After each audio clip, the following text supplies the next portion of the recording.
This is the multimedia project for Don Whitlatch and Hogan Schulten. We will be explaining the major developments and issues in social media sites and how they have influenced communication. Tracing the history of social media sites leads us back to the ideas of Hungarian author and journalist Frigyes Karinthy. Karinthy was the first to advocate the 6 degrees of separation concept.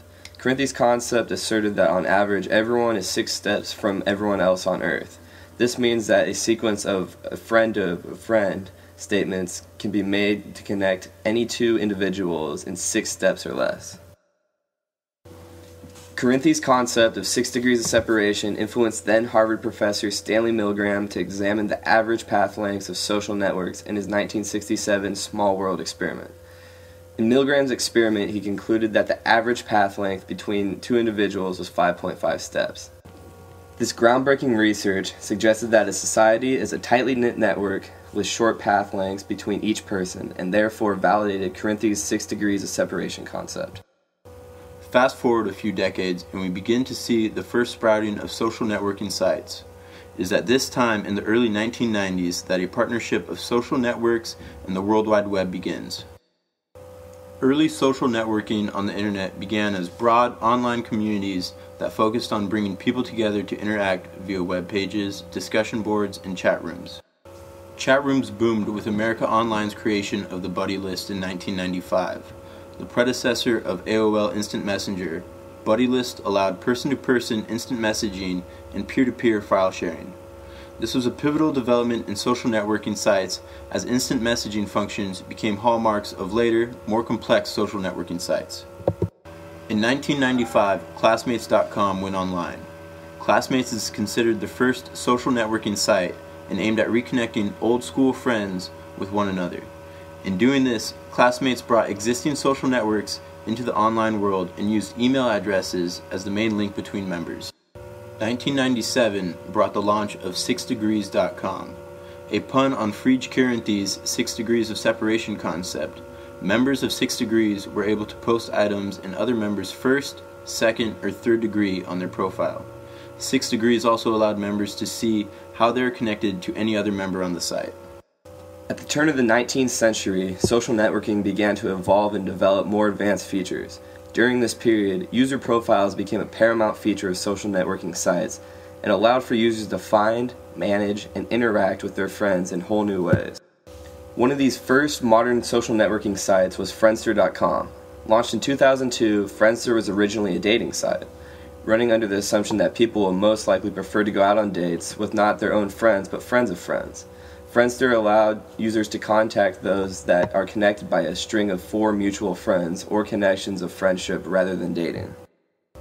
Following Friendster in 2003 was MySpace.com.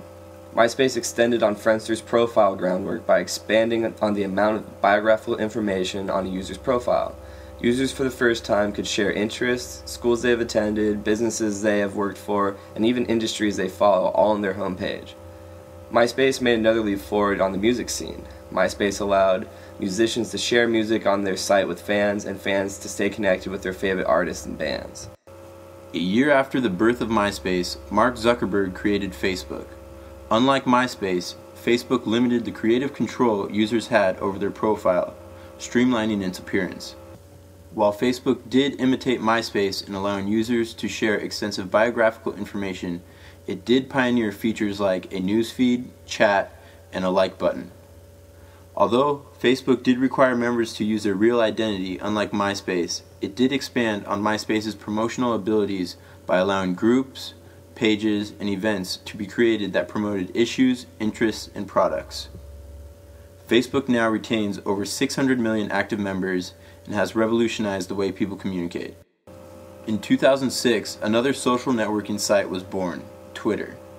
The brainchild of Jack Dorsey, Evan Williams, and Biz Stone, Twitter allows users to send and read text-based messages in a microblogging format, referred to as tweets. An individual's tweets are restricted to 140 words and can be viewed only by users that follow or subscribe to that user's tweets. Twitter's content is greatly diversified by tweets from general public, celebrity, business, and commercial media accounts. This diversification of information has made Twitter not only a vehicle for pointless blabber and self-promotion, but a resource for breaking news and word-of-mouth information. Today, Twitter has grown to over 190 million members. As social networking sites grow larger and more interpersonal, users trust that the information they share is kept private, but this privacy can also be undermined by many factors. The most avoidable is users' ignorance to privacy features and settings allowing other users to browse and view their information with free range. Privacy can also be voided by the social networking site itself. Sites like Facebook and MySpace are profit-maximizing corporations that obtain revenue from the sharing of members' information with third-party organizations. This sharing is often inadvertently approved by members through their involvement in third-party applications like games or interest groups. Social networking sites have become a popular medium for politics as well. President Barack Obama's 2008 presidential campaign aimed to capture votes from younger demographics by utilizing multiple aspects of social networking sites. Obama established fan and event pages on Facebook, along with answering voter questions through outlets like YouTube. In 2011, the social networking sites Facebook and Twitter were highly recognized for their involvement in the Middle Eastern protests. Prior to the protests of the Mubarak regime in Egypt, Wael Ghonim, a Google exec in Dubai, created a Facebook group that helped organize protests and rallies. Ghonim was imprisoned for 2 weeks during the revolt, but his actions led to the resignation of Mubarak after 18 days of protests.